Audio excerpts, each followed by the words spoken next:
Good morning, everybody. I would like to welcome y'all to the No Filter Show. Now, before we get started, there's a few things that I would like to get clear and get an understanding on before this show starts. This show is real hood. It's called the No Filter Show for a reason. The reason that I dubbed it the name the No Filter Show is because it's basically on a whim. It's almost like an improvisational freestyle show. Same way I do with my lyrics. And I'll think about topics throughout the week, circumstances and situations throughout the week, and I'll come and have a discussion with it. Feel free to comment. Feel free to have an opinion. This is not a forum to tear people down. Everybody is entitled to their own opinion. So that's rule number one of the No Filter Show. The second thing with the No Filter Show. You have the right to stress your opinion on how you feel. But when you come to disrespecting or degrading another person because they do not agree with you, that is an issue. That's rule 2. We don't do that here. Rule 3. This is my honesty. This is my truth. This is not to manipulate or convince anyone to follow me. This is a time for me to reflect after watching this and listen to what I said and find out if there's anything in my conversation that may have you me question whether or not what I'm feeling at that moment is correct. Okay? So rule 3, my truths. You have a right to your truths as well. Now, life is a contradiction. As you get older, as you become wiser, as wisdom becomes a greater thing to attain in your life than the materialistic or the surface or the self-centered things, you start to realize things and you start to change your mind on opinions, ideas, and views. So this is what the show is about, no filter. I may be on the toilet with the show. I may be, chilling on my man cave side over there on the sectional watching television. I may be in my car. I may be walking my dog. The thoughts may come to mind, and I just want to share them with you. And the reason why I like to share it, because A, I'm a social butterfly, and B, playing with yourself, talking to yourself, that's kind of like masturbation. We ain't trying to do that. So I would like to start off by saying Happy Father's Day to all the fathers out there. And we appreciate your dedication, your sacrifices in order for your children to have a better life. A lot of people don't take into consideration the sacrifices that a father makes, from a psychological standpoint. I say it all the time, the mother is the backbone. Nothing can be held up without her. Women have strengths that men can't even imagine. A woman can drop a watermelon out of her peach and, shrink back down to normal. She can nurture that child from organs from within that can actually heal that child and give that child antibodies and things that it needs to grow and be nurtured correctly and have a safe immune system. The mother has a psychological connection with the child like none other. That's why sometimes I got to tell my wife, hey, back off a little bit with that because you're going to make them codependent because of that motherly instinct kicking in too fast. But today, it is about the fathers out there, okay? Fathers, again, I salute you for everything that you've done in your child's life. Now, if you're a deadbeat dad, how dare you even want to have a conversation about Father's Day, okay? Now, I compare you impregnating a woman to a woman going to a clinic and having a baby daddy through a test tube. The only difference between the two of you motherfuckers is that the test tube is not required to pay child support. Your monkey ass is. You don't want to participate unless it's a graduation, a promotion, occasional birthday, anniversary birthdays, 5, 10, 16, 18, 21, maybe 21, you feel? But when it's time to play that active role in that child's life from a psychological standpoint, you're not there. Hold on. I got to get my workout on. Give me 1 second. But yeah, it's a deep message that I'm about to try to send to you fathers out there because it's bigger than just posting pictures on Facebook and Instagram and shit like that. You feel me?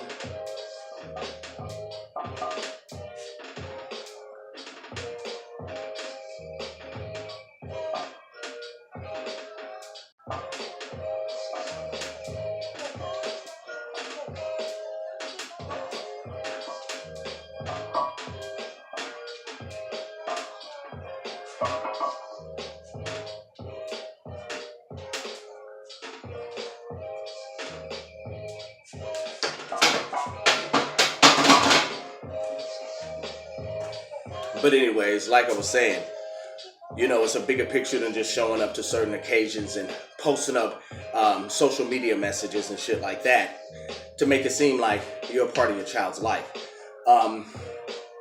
Everybody paints this Picasso. And in this Picasso, in their eyes, it's a masterpiece. Difference between your punk ass masterpiece and a Picasso is your punk ass masterpiece is a duplicated art. It's purposely designed. Whereas Picasso shit was a rare form. It was his original piece. And people didn't understand it. So they gave it their own translation, subjective to their psychological understanding. So, posting these pictures, talking about how you're a father to your kid, how you support and you're down. You're only doing that to paint a picture to everybody else you're a good father. But what about 364 days out of that year? You ain't to be found, bruh. So, my question to you is this. The picture that you're painting, who is that to impress? Who benefits from that? Your child, surely not, because you guys don't have a relationship. You don't, because you don't have a relationship with your child. You know who you do it for? You do it for the women. And I'm sorry, you don't do it for the women, you do it for the bitches. I'll tell you why. A woman, she know you got kids, she's truly a woman, she's gonna assess your situation. She may bring up on occasions, if your baby mama okay with it, let's take the kids out somewhere. Because she wants to see the full aspect of you, right? This Picasso picture that you painting, I wanna ask you, are you just painting it to put on a wall in a museum of life for people to see and interpret it based on how you paint it? Or are you just living your life and doing what you're supposed to do, which is the right thing? And the picture that's painted for you is from different perspectives and all type of museums. Museums being perception. I'm not doing what I do to try to get awards and points. I do what I do because I love my children. I love my wife. I love what I've created here. Am I an idiot sometimes? Hell yeah. Do I get it wrong? Hell yeah. I got 4 daughters. The only male in the house. Few things I'm gonna get wrong. Especially when they start going through puberty and shit like that. But we'll talk about that shit later on. My job, by nature, instinctive, similar to an animal, is to protect my pride. And I mean, meaning my children, my wife, my pit bull Bishop. Make sure I provide for them and give them better.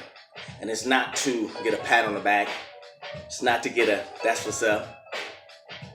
It's to make sure they have a stable foundation for when they grow in life. They're a seed.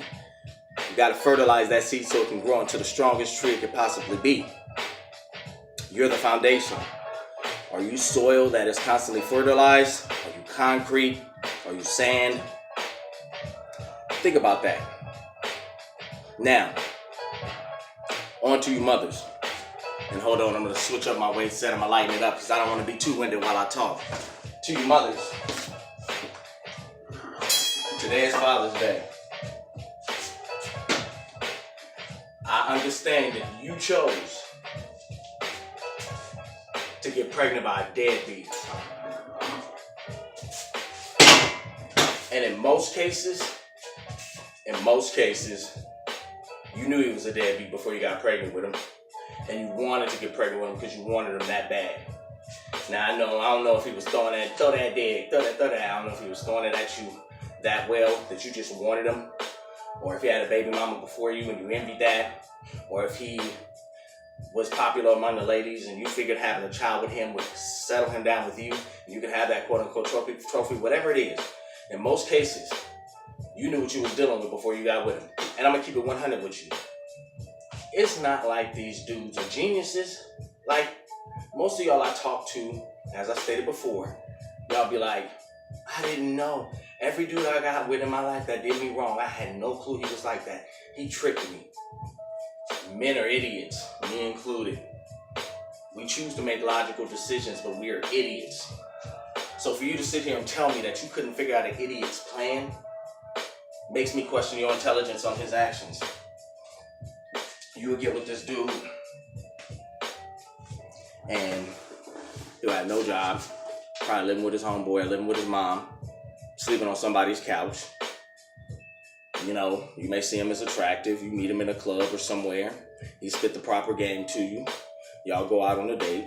After this date, you discover man ain't got no job. Man got a couple kids. Man from pillar to post. You know what you do? You be a safe haven for hoes. You go fool around, get this man a place to stay. Take food out of your kid's mouth in order for this man to eat. You will take from your shoes from your kid's feet, clothes from your kid's back, and you will give it to this dude. And then you'll say some shit like, well, he's gonna change one day. You get pregnant by him, you have a child by him, you find out all this stuff about him that you didn't know beforehand. He just changed. Nah, darling, he didn't change. Your nose was so wide open that you didn't realize what you were dealing with. Now you have the child. He's not a part of the child's life, no different than he wasn't a part of any other child's life he had while he was with you. You knew about his baby mamas. You knew the type of relationships he had with his children. You didn't care. Now you have a child with him. It's Father's Day. He's nowhere to be found, or you may pick the kid up for a second, have a moment with him, take a couple pictures, take him to his mama house, take a couple pictures, drop his ass back off or her ass back off to you. And then you like, I'm the kid's father. Wish me a happy Father's Day. Darling, I don't care how much I cook, clean, maintain, watch these girly ass movies with my daughters, have these girly ass conversations with my daughters, play tea party. I ain't wearing no dress, no makeup. You know, I just got my weave done, so I don't want to mess up my extensions. But that doesn't change the fact that I am a man, that I am a father. So on Mother's Day, if I did not have a wife and I was a single father doing the things I'm doing now, I would not be trying to wish myself a happy Mother's Day and all the fellas that are playing, quote unquote, the role of both parents. You're not playing both roles. You're not playing the role of both parents. What you're doing is you're compensating for the lack thereof. Now, compensating for something doesn't mean that you're indemnifying or you're making whole. That's that word. Ooh, I'm deep with that one. It doesn't mean you're indemnifying. Basically, all it means is that you're compensating for the lack of what's missing in your child's life. You feel me? So, now that we got that clear, I almost hit that light. Now that we got that clear and that understanding has been reached, my question to you is, what are you going to explain to your child as they get older and they want to know the relationship between mom and dad, what took place, and why it ended up going sour or going awry? What will you tell that child? Will you tell that child that mommy and daddy didn't get along, and because mommy and daddy did not get along, we decided to part ways, but we love you? We may not get along because of our differences, but we love you. And we, for the sake of you, will continue to work on our relationship, parenting you. Or will you be kicking at, your daddy wasn't this, your mama wasn't that, your daddy did this, your mama did that, your mama wasn't here or allowed me to do this, your dad wasn't here and allowed me to do that? Because what you're doing in that child's mind is every time that child is with each parent, they try to get the most of that moment. When you send that child to that other parent with a mental mind state of all this negative stuff, you're affecting them psychologically and not giving them a fair shot to assess. I do believe there are certain men and women out there that aren't in their child's life because the relationship with the other party that they had the child with is negative, horrible. I've witnessed situations like that. But I will never, I'm a step parent. I've been raising my oldest for going on 17 years. 18 now. Very smart, very attentive. Just graduated high school, bought her own car, has a job, car paid for. want to pay her own bills, had her on my cell phone plan, just told her if she continues to get on a roll, I'll pay all your bills that you have, because they're minor right now, paying her car insurance or whatever. She's like, nah. Went and got her own cell phone plan, get all her parts and stuff for her car. I told her if she ever needed anything, she can come to me for anything. I've been raising her since I was 2. Okay? Not to put anything out there in regards to her relationship with her biological father, but this is this type of dude. Today when she gets up, the first thing I tell her, as I do every year, as long as she's had contact and access to him, call your father and tell him Happy Father's Day. On her birthday, I say, if your father hasn't called you, call him and talk to him on your birthday. I know it's birthday month. I say, don't forget to call your dad for his birthday. Christmas, all that. I make sure I do that. Because regardless of our differences or his feelings or my feelings, her mind psychologically is involved. And I don't want to tamper with that. What I do want her to remember about me is I was the best stepdad that I could possibly be to her. I supported her having a relationship with her biological dad, regardless of the biological dad's circumstances or situation. Shit, my dad was a crackhead, still abuses some type of drug in some form. Alcoholic, been homeless most of his life. For 8 years, I tried to help take care of him, couldn't do it. Got apartments in his name, he got evicted within about a month. Drove round trip 100 miles 3 times a week to make sure when he stayed there he had what he had. I did everything I possibly could, but at that point there was something psychologically that I could not help. And in turn, I couldn't do anymore. Now, I love him. When I talk to him, I love him. Happy Father's Day, Daddy. I love you. And I'll never break that bond. Now, do I got some opinions about fucked up situations? Hell yeah, I do. But I'm a grown-ass man now, and I've always felt this. Once I turned 18, I gained my independence to become an adult. The things of which my parents allowed to happen in my life as a child, I'm now past that. So because I'm now past that, I can live comfortable in my life and be at peace. This is where I am mentally, Again, this is the No Filter Show, so, apologize if you hear cars passing, dogs walking by, barking and stuff like that. But anyways, this is just where I am mentally, I feel that a father is more than just biological. It's more than just a parent. There's fathers that school. There's fathers that are teachers. There's fathers that are professors. There's regular everyday dudes. I remember when I was a kid, because my dad never had a job that I could remember more than a month in his entire life. I used to look at prominent fathers in the neighborhood. One of my best friends, Thomas, his dad to me was like my dad because he worked a full-time job. He took care of his family, worked at a job for X amount of years, retirement, race car driver, just everything an ideal child would want in their father. Now, I don't know personally what went on in their lives, behind closed doors, but from what I've seen and plenty of visits there and spending time with the family, I was so proud of that family. I rooted for that family. So there's fathers everywhere we go. Now, in saying that, you got a lot of fathers out here that's acting like the children. Come on, fellas. Hold on, I gotta get a set here. Y'all dudes be having me tripping.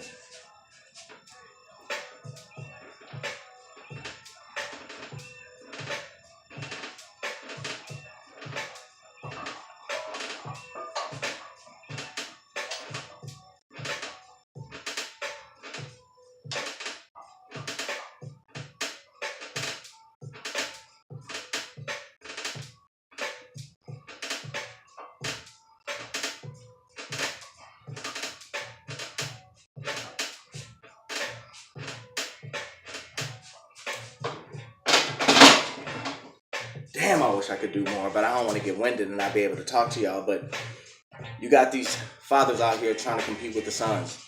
You got these fathers out here trying to live their youth. You got these fathers out here chasing girls the age of their daughters and will kill a dude for doing that with their daughter, but it's fair game on somebody else's daughter. You got these fathers out here rapping to these youngsters, living a lifestyle that these youngsters living, having the same personality these youngsters have. And then when they try to school these youngsters on some wisdom, the youngsters don't want to hear it. You know why? Because you out here bullshitting with them. So they've created mentally or psychologically this mind state that y'all on the same level. So when you try to hit them with wisdom, They're like, motherfucker, you be out here with me. We be out here fucking these hoes together. That's how these youngsters coming at you. You know, that's why I cut very little slack to youngsters. We can have a conversation, we can joke, we can chill. But I never, ever give them the indication that they and I are on the same level. Especially someone half my age. I never give them the impression that we're on the same level. Because what that does is psychologically in their head gives them the idea to cross lines that typically they shouldn't cross. Small, minuscule example of that. I was working out at the gym. Youngsters talking mad shit about the Warriors. And all the fans are bandwagon fans. And usually I ignore that shit. Turn my earbuds up. He just kept getting loud. So I turned and looked at him. And I'm like, most of these fans not bandwagoners. He was like, oh, you a Warriors fan? I say, bro, I was a Warriors fan before you were born. Before you could say basketball. Before you were sperm in your dad's sack. And he looked at me like, how old are you? I said, how old are you? He said, I'm 19. I said, you're half my age. You're half my age. When I was your age, you were being born. And ever since then, he shows me nothing but respect. He calls me sir.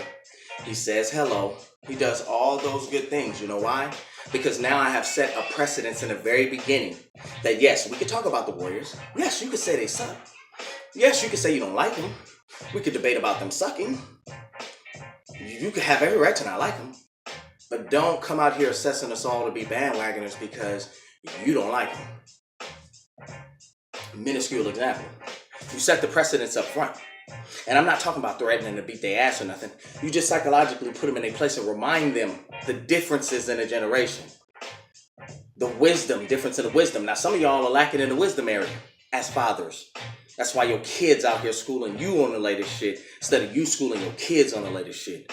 By the time most of y'all children in high school, they'll have more sophistication than you have ever had in your body.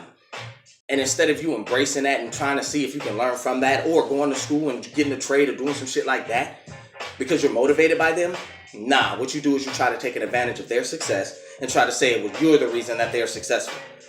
Nah, you're not the reason they're successful. You were a contributor in helping them being successful. But they made the choice in their head that they were going to follow that. Okay? Yes, you do deserve credit for building the foundation and the blocks. That's what a parent does to create a success. So that's what I was saying in the beginning of the video. But a lot of you parents take half-ass credit, go sign your kid up in a sport, make them do it. The child doesn't want to do it. They choose to do it. They decide to do it. They become successful at it. And their choice had nothing to do with them being successful in it. It was all you as a parent. But I honestly have to say, that's our generation. That's our generation. Our generation and the generation before us, we did a lot of stuff to fuck up this new generation. You know, when the golden era ended. Damn. Ooh, that was stuff. When the golden era ended and hip hop started going into this get money phase, wasn't nobody captivating shit. Wasn't nobody cultivating shit. Everybody was just trying to get money. And then what ended up happening is that money became such a primary source that anybody could attain money. A fool can attain money, but a fool cannot attain wisdom.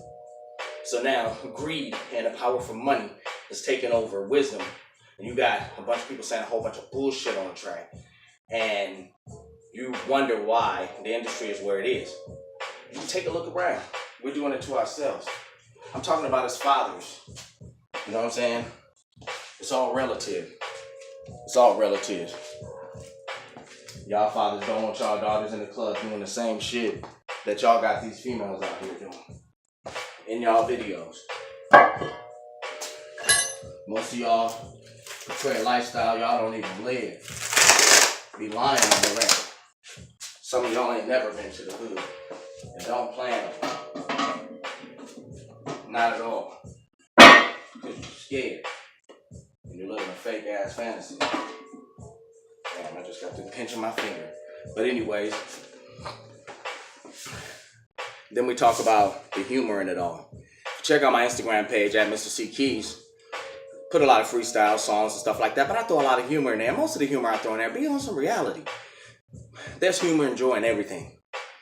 And I'm switching topics though, because we can go all day on that. I'd love to have a co-host or maybe someone call in. We could do an intercom and have a discussion on this, a debate, whatever. As long as it's creative and it's productive and it get people thinking. That's my main goal. I'll tell you this. You know, my neutral spot is happiness. I'm goofy.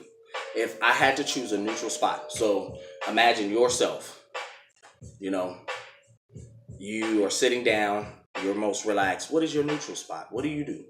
Is it deep thought? Is it seriousness? Is it anger? Is it depression? What is it? Mine is goofiness. I could be sitting somewhere thinking something, start busting out laughing. And I'll just put it on Instagram. When I do my freestyles, I like throwing comedy in there. You know, a little humor in there. That's my neutral spot. If I'm a social butterfly. I talk a lot, as you can see.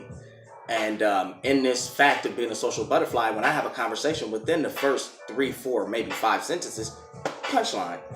Perfect example. I went to AutoZone yesterday to pick up some power steering fluid for my daughter.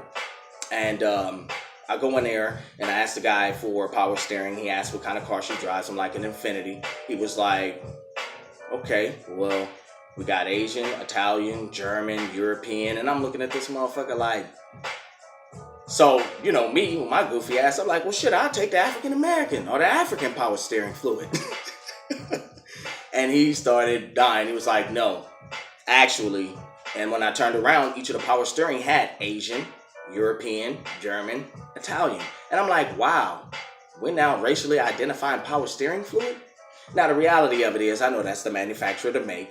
But when I made the joke and the guy started cracking up, in his mind, he probably had the same thought I had. But to be able to expose that on a level that both parties are comfortable in, I would have to say it in a nature that would give him the indication or the impression of it's an open door to have a conversation about. You feel what I'm saying? See, y'all don't get me. My mind works a lot deeper than just freestyling on a track and rapping. You know, a lot of people be like, man, you don't act like a rapper. You don't act like an MC. You know, when they hear my music for the first time, they're shocked. I actually had someone say, you know what? You spit so hard, I really think there's somebody behind you or there's music playing behind you and you're pretending it's you. And I'm like, nah, it's not it at all. It's me doing my thing. And the passion runs so deep that a dollar amount couldn't describe the creativity that my mind is inspiring. Like, people ask me, what is the aspiration to your creativity? And I'm like, joy, happiness, passion. When I spit bars sometimes in the middle of my freestyle, my subconscious is going, imagine my conscious is just sitting there like this, just back, chilling. This is my conscious. And my subconscious is just all over the place, just delivering this shit to you. Sometimes when I'm just going off, I'll start laughing in the middle of it. Sorry about the gloves, man. These things been through it. Kanye West through the wire. But, you know, I start thinking about it. I get juiced. You know, I start laughing in the middle of my freestyle. And that's what inspires me. The ability to be able to do something that's, you can't put a dollar amount to, in a sense. We just give a dollar amount to it to satisfy our idea of compensation for the work that's being done. Well, that was put together well. You get what I'm saying? I mean, and it depends on what level you're on. Like right now where I am, if somebody shoot me X amount of thousand, I'll be like, ooh, this is nice. But let's say I'm on a Nas level and somebody shoot me something 100,000. Yeah, I'm asking for that money. I'm not going to take the same amount I would take as an artist right now. Again, the No Filter Show. So garage open. I'm working out. Hold on, I got to hit this set. Again, I'm not going to do many of them. I could do hell of these, but I'm not trying to get winded while I have a conversation with y'all because I'm enjoying this right now. Give me 1 second.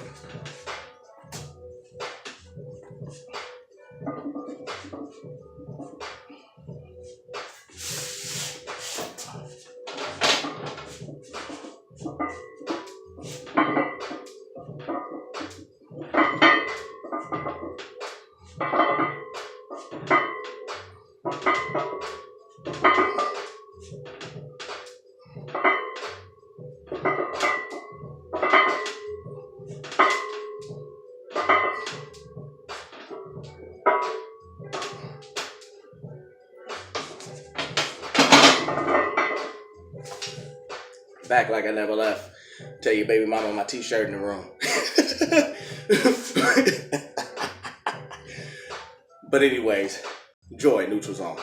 Find your neutral zone. Find out if that neutral zone is pulling from a positive or negative place or space. Identify what causes it to pull from that space. And apprehend it and destroy it. See, a lot of our neutral spots are created by our environment. Some of us take reality in different ways. For an example, I never understood this. Growing up in the hood, we survived drive-bys, fights, shootouts, poverty, drugs. And I'm talking about a fucked up environment. But then, upper middle class community, kid has everything he wants, everything he needs, all the tools to be successful in life, and he kills himself. Now, I understand psychologically there's chemical imbalances and stuff like that, so that's why I say it's a touchy subject, but I'm going to speak on it. Yeah, could be some of that stuff going on too. But crack babies. There was a generation of crack babies that were born just in Oakland, California, East Oakland. I'm just talking where I was raised. Between 80 and 92, 93, maybe 94. All those babies in that area whose parents were exposed to crack were affected psychologically, okay? Some of these children, products of crackheads, geniuses. Some of them did fall by the wayside and psychologically or tore up in their head, talk to themselves and everything, but they ain't jumping off bridges, not hanging themselves, none of that shit. I think that has to do with the human spirit, the human mind. It has to do with the psyche. Chemical imbalances happen from a psychological standpoint, a spiritual standpoint, a supernatural standpoint. See, the problem is science tried to give it a name opposite of what spirituality explains it for. And again, I live the lifestyle. I don't have a religion. I'm non-denominational. What I live is not a belief, it's a lifestyle. No different than back in those days was considered a lifestyle. A lot of us who live this lifestyle understand that these names that they're giving it, the medicines they're providing, there's certain things that you can do from a supernatural level to heal yourself as well. We'll get into that in the next video too. But science gives it these names, and a lot of it has to do with a person not being able to identify their neutral spot, not being able to identify with their soul. Some have done things so menacing that their soul is troubled. They're psychologically damaged. They could have seen something, done something, thought of something on a continual basis that gave them the idea or understanding that that was okay. Hold on.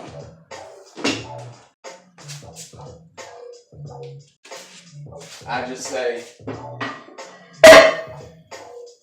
finding your neutral spot and finding your happy spot is the most important thing you can do in life. Without it, you run risk to danger in your soul. Damn, it's hot. I promise I'm not trying to show off. So I'm already like almost 90 degrees in this Sacramento heat. And I'm just trying to get these sets done while I talk to y'all. Rabid bobblehead motherfuckers. But I appreciate y'all taking a listen to this. Again, the show is called The No Filter Show. I'm C Keys. The No Filter Show is currently under construction. I'm doing these pilots. As I stated, the No Filter Show has no set location. It happens when I motherfucking feel like it. Here's a few ideas and topics for you artists, for you philosophers, you book writers, cinematographers, directors. If you would like to have me come down and do an interview with you on behalf of, your company, No Filter Show would love to have you, but we are going to definitely touch on topics related to life and reality along with your music or whatever you're promoting. Also, we need some volunteers for the drunk tank. So I got my garage set up on this side with sectional television, chairs, table. You know, we can get together, have a couple shots, and have like real deep discussions. We would need someone who's sober to mediate, and we're gonna have interesting conversations in regards to that. We're gonna have the War of the Roses. I would love to get male and females in, kind of have some topics and discussions that males and females maybe disagree with, and see if we can get some type of dialogue going and some feedback and conversation. If there's anything that you'd like to see for the No Filter show, please let me know. I'll be more than happy to, bring them topics up. I just, really want you guys to understand that it's deeper than the music to me. I'm watching my people kind of self-destruct. And what I mean by my people is I'm not just talking about African Americans or Americans. I'm talking about people who have the same belief system and thought process that I have. Those that are struggling for more. Those that are wanting more. Those that are deeper than this superficial life that, this world tries to provide to us. Hold on a second, because it's 225 and 70. So that's 295. Forget it. I might as well make it at even 300 now. If I drop this shit on my head like a newborn baby, one of y'all watching this, y'all better call an ambulance. I know y'all might see it a month later, but when you see it, call somebody and find out if the brother's okay, because I don't have a spot. I usually do this kind of stuff in the gym, which shout out to a lot of people who actually encouraged me to do this. I don't know if any of you guys know this, but back in 1999, I had my ACL severed, meniscus, cartilage ripped, was bone to bone for 10 years. 2009, they gave me a donor's cartilage. They gave me a donor's ACL. They drilled a hole in my femur, and so that the bone can heal, smooth, so it won't be bone to bone again and re-tear the cartilage. So shout out to the donor that, volunteered to do that, because if it wasn't for you, I wouldn't have my knee in the position it's in now. Thank you. A lot of people probably wouldn't even went through the procedure. Doctor told me I wouldn't jog or run again, and my brother Mobi, shout out to Mobi Keys, he came through looking like Michael Jai White one day, and I was like, hell no, I'm not about to let you have all the fun. So that day I signed up for a gym membership. Now I ain't gonna lie, that boy worked me so hard that when I got my car, my shit was Squidward. I know y'all like, what's Squidward? I'm talking about my arms was like, I couldn't even grab the steering wheel on this motherfucker, like puppet hands for like 15 minutes. And eventually, I started seeing some gains. I tried supplements and shit like that. I started that Jack stuff, had me seeing shadows and shit. That was the scariest feeling in my life. Got off the proteins, did it all natural for a minute, and then I started, feeling soreness, so I got on aminos. I got back on the pre-workouts occasionally, but no HGHs, no steroids, and I started off, I was, almost 250 pounds. Right now, I'm down to 198. I fluctuate between 198 and 204. My ideal weight is about 190, 195. I just got to work on a few curves and edges, but if you guys see my before pictures or knew me before I started working out 5 years ago, you guys wouldn't believe it. Now, again, if I drop this shit on my head like a newborn baby, y'all better call the police, the ambulance, somebody. Here we go. I got the power. I'm only going to hit it once or maybe twice, because again, I want to keep my breath control. I'm almost done with this segment, but I appreciate y'all tuning in. Y'all cheer me on. Here we go.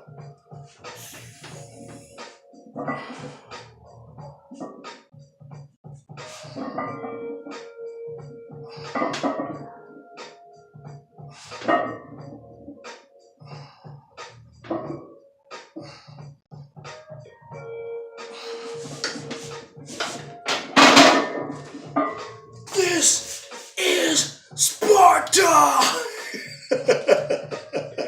Hit that 300 5 times. I ain't bad at you. Shit. I ain't gonna lie, I was scared though. Man, I thought I was gonna drop that shit on my head. That would hurt on my throat. But look, I'm gonna say this and I'm gonna let y'all go. I wanna just touch on a few points that we talked about today. Again, happy Father's Day to all the fathers out there. that are active and participant in your children's life. Hold on. Fathers, continue to be active. Deadbeats, get it together. Pay that child support. Be active in your kid's life for the sake of the child. Get along with your baby mama, or ex-wife, whatever. Baby mama. I guess you are a baby mama after you get divorced. You're not a father. I will not say Happy Father's Day to you. I used to do that shit to my mother. Every year I used to call and tell her Happy Father's Day. You know what my mom told me? She said, I appreciate that, son, but I'm not a man. That's your job, Sunday. Your daddy deserved the credit of being your father for Father's Day. That don't mean you have to approve of the shit that went on in your life. But do you love him? Yep. Do you care for him? Yep. Do you pray for him? As often as it comes to mind. Well then, keep doing your job. In regards to your neutral spot, find out where your happiness is. Find out where your joy is. Find out what's productive for you and use it to your advantage and practice it in your everyday life. I wasn't always comfortable with being open. Shout out to one of my managers, Mike, who taught me just 2 years ago. Come out of your shell and be who you are. People are going to like or dislike you regardless. What are you going to do with it? I'm just loving this right now. This clarity that I'm getting. Fathers, you're not the age of your children. You're not the age of these teeny boppers. You're not the age of these 20-year-olds. Start acting your age. You want them to respect you? You got to start respecting yourself. Create boundaries and lines with these youngsters and help them understand what adulthood is. Don't go to their level. Show them what the next level is about. You don't have to be the greatest, but be the best at what you do. This your boy C Keys. This is the No Filter Show. Happy Father's Day. And I'll check y'all out later. Peace.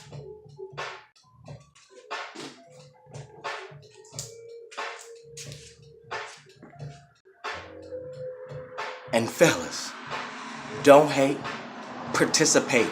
You want to get in shape? Great. Let me know what you need me to assist you with, and I'll get on that shit. But don't hate on Keys because he's doing his thing. I just like working out and staying healthy now. There's no reason to fight with, I got a wife. Don't be mad that your baby mama like it. It's a No Filter Show. Love y'all, man. Peace.